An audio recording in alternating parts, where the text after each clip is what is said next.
Truly, the more I study psychology, the more frightened I become. It shows me how simple it can be to influence someone. The most frightening aspect is that a lot of the methods you're going to learn about in this video are so secretive that they escape your conscious detection, occurring instead on a subconscious level. They're somewhat analogous to a magic tablet.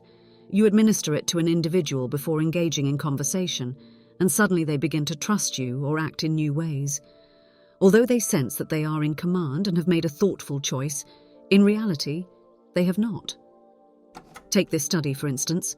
Researchers dispatched an attractive man, one that would be considered a model, to ask for phone numbers from random women at a shopping centre, ostensibly to invite them on a date. Handing over your phone number to a total stranger isn't safe, and predictably this man was turned down frequently. However, he received a notable number of affirmatives, especially when he engaged with women near a certain type of shop. It's probably not the kind of store you're imagining. Indeed, it was neither a perfume shop nor a sweets store. It was a florist's. Considering it closely, the connection between flowers and romance likely affected them subliminally, stirring them to part with their numbers. Following the study, those participants who had provided their contact information were questioned whether the flower shop influenced their decision. Each replied firmly no, insisting they had freely decided to disclose their numbers.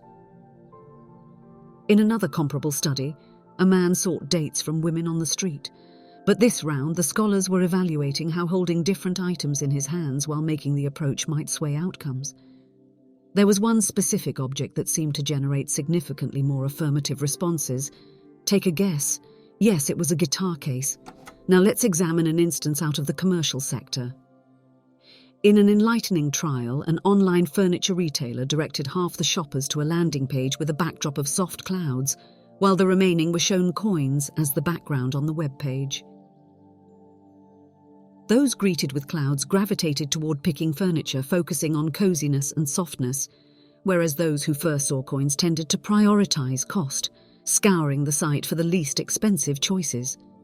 Post-experiment, when questioned about whether the clouds or coins influenced their choices, all shoppers scoffed, denouncing any impact and claiming they made decisions as free-willed, independent persons. To this point, both experiments involved visual stimuli. But is it possible to emulate this impact utilizing mere words? Affirmative, here is how it works. A merchant was struggling to vend an item priced at $75,000. Whenever he broached the topic of price, many customers would attempt to haggle, and failing to obtain the discounted rate they desired, they'd simply depart, leading to lost potential sales for the salesman. But then he executed a minor modification in his pitch. Just before disclosing the price, he'd facetiously quip, "Well, obviously I'm not going to bill you $1 million for this." Subsequently mentioning this, nearly no one would barter over the price or remark that $75,000 was excessive. Why? For the simple reason that $75,000 seemed remarkably modest next to $1 million. And sure, you might be in agreement that humorously citing $1 million has nothing relevant to the $75,000 merchandise and shouldn't alter anyone's actions. But the fact diverges from such logic. In truth, this joke had an unconscious impact on individuals' perception of the product's cost. In an experiment, marketers hoped customers would sample a novel energy beverage to furnish feedback. Several individuals resisted, which makes sense since the product was brand new, potentially leading to opposition. Thus, the marketers opted for a different strategy. Before extending the invitation, they first inquired whether the individuals viewed themselves as adventurous. Many affirmed they were indeed daring, and fortified by this self-assessment, they then consented to try the energy drink when asked once more. Now, I'd like to recount a personal incident. Once upon a time I was in a meeting with a bank representative, and our conversation drifted to the various investment options they had on offer. He outlined several prospects, yet none really caught my full attention, so my focus was split between half listening and contemplating my departure, until he prefaced the next proposition with a remark that instantly sharpened my focus. As he introduced it, he claimed, "The upcoming product I'm about to detail is one that I would suggest even for my own mother to invest in." As those words hit my ears, I experienced a surge of trust toward both the man and his recommendation. Perhaps unintentionally, he had tapped into one of the most persuasive tactics identified by Robert Cialdini, termed unity. Unity is about the shared connection that the influencer and the influenced hold. The concept is that carrying a mutual identity with another person inspires us to comply with their requests to a far larger measure than if they were outsiders to that group.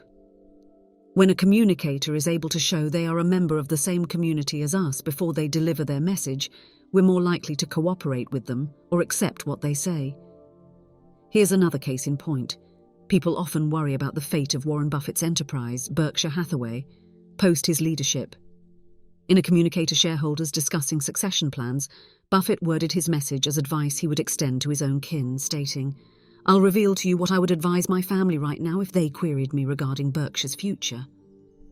Such a personal tone made his message extremely potent, activating the most influential kind of unity, familial bonds.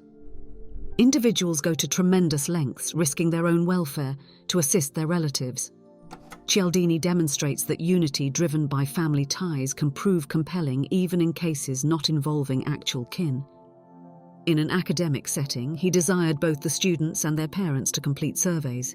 While students nearly always attended to the task, parental response rates were notably lower, often below 20%.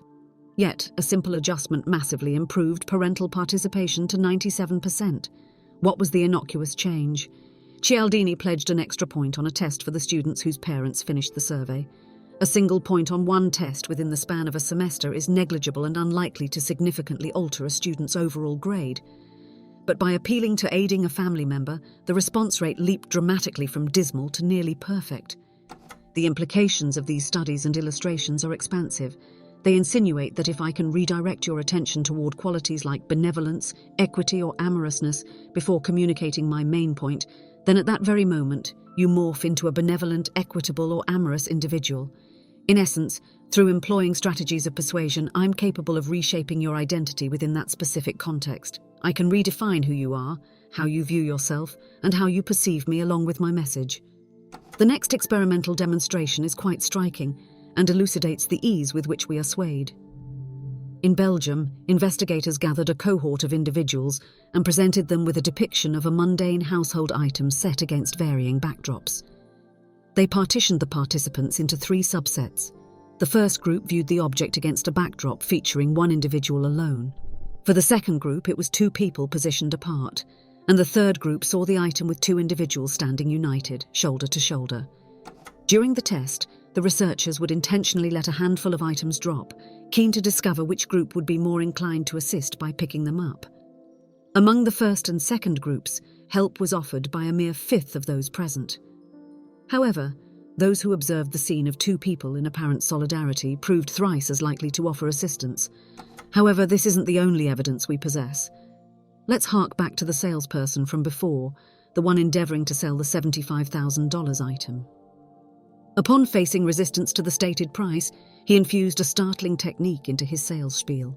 Right before he disclosed the cost, he made a point of jocularly commenting, "Surely I can't expect you to cough up $1 million for this." By interjecting humour and mentioning the astronomical figure of $1 million, a price of $75,000 no longer seemed steep to the prospect. Barely anyone attempted to haggle or express shock at the price from that point forward. Despite this seeming illogical, since the mention of $1 million holds no tangible relevance to the actual price, it indeed swayed people's perception at a subconscious level. In yet another scenario, we observed that marketers' request for customers to try a new kind of energy drink was initially met with reluctance by many, understandably, given the drink's unfamiliarity, which could provoke some reticence.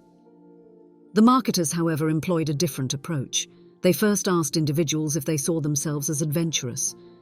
After numerous people affirmed their adventurous nature, they were much more amenable to accepting the offer to sample the unfamiliar energy drink. Allow me to share an experience of my own. Once, I was engaged in a meeting with a banker, which eventually turned to the topic of their investment options. While he mentioned numerous products, none particularly grabbed my focus, and I found myself only half engaged, already thinking about my exit. But then, just before introducing the next investment option, he used a phrase that instantly captured my full attention. He said, "This next product I'm going to discuss is the very one I'd suggest my own mother invest in." Upon hearing that, I suddenly felt a wave of trust towards the banker and the product he was endorsing. Although it might not have been intentional, he managed to invoke one of the most powerful persuasive principles, known as unity, as per Robert Cialdini. Unity is about the shared identity between an influencer and the influenced. The notion that we're part of a common group with someone makes us more predisposed to affirmatively respond to their recommendations than we would towards someone outside of our community.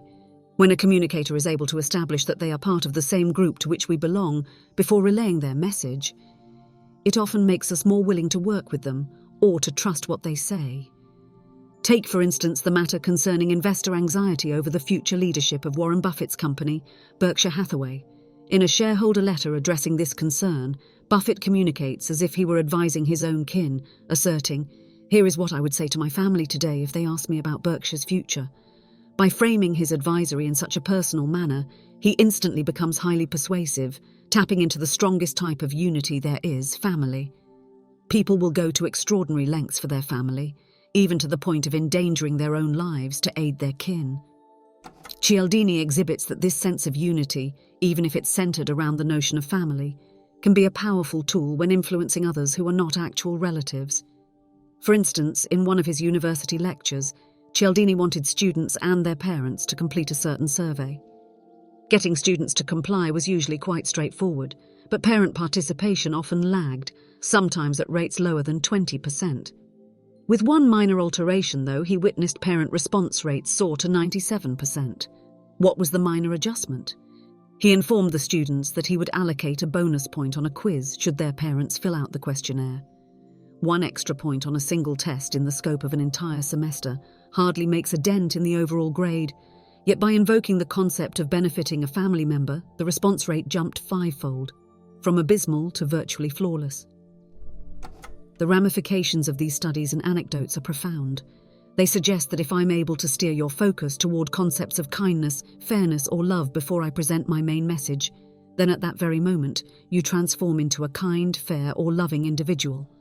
In other words, by utilizing techniques of persuasion, I'm able to alter your identity within the particular context we're in. I can change who you are, how you see yourself, and how you view both me and my message. Let me tell you about another experimental setup that's rather stunning and clarifies our susceptibility to influence. In Belgium, a group of researchers assembled a range of people and exhibited to them an image of an ordinary household item, but paired with a variety of background scenes. The attendees were divided into 3 groups, each of which would see the object against a unique backdrop. One displayed an individual standing solo, the second showcased 2 individuals placed slightly apart, and the third depicted 2 individuals standing close together, side by side. At a certain point during the experiment, the researchers would deliberately drop a number of objects to the floor to see which group's members would be more inclined to offer help by picking up the items. In the groups that had backdrops featuring individuals alone or distance from each other, just about 20% offered assistance. Astonishingly, the helping rate tripled amongst the participants who saw the image of 2 people united, standing shoulder to shoulder. These observations and their implications are vast. They suggest that through simple shifts in attention, one can potentially alter an individual's entire perception in a given context. Studies show that if I focus your mind on concepts like helpfulness, fairness, or romance before I present my central argument, at that distinct moment you essentially become a more helpful, fair, or romantic person. By wielding these persuasive strategies, I have the power to transform your identity in that specific moment. I can modify who you are, how you see yourself, and how you view me and my message. One experiment in particular is quite telling and reveals our susceptibility to influence. In Belgium, a group of scientists presented people with an image of a common household item set against different background visuals. They split the participants into 3 groups. The background of the first place showed a lone individual. The second group's backdrop depicted 2 people standing apart, and the third group's background displayed 2 individuals standing close, shoulder to shoulder. During this study, the researchers intentionally dropped several things to see who from each group would bend down to help pick them up. From the groups with backgrounds of a solitary person or individuals apart, merely 20% of subjects offered assistance. In contrast, the instance of participants exposed to the image of 2 allies side by side prompted a tripling of the assistance rate. This information illustrates the ease with which our decisions, who we are at a particular moment, our actions and our self-perception can be molded subtly by surrounding influences, even by something as simple as a background image. It casts a revelatory light on our vulnerability to persuasion and suggests that the implications for both everyday interactions and structured marketing efforts are immense. Whether it's through imagery, carefully chosen words, or invoking concepts of unity and kinship, our perceptions and decision-making can be swiftly and almost imperceptibly directed and shaped by others.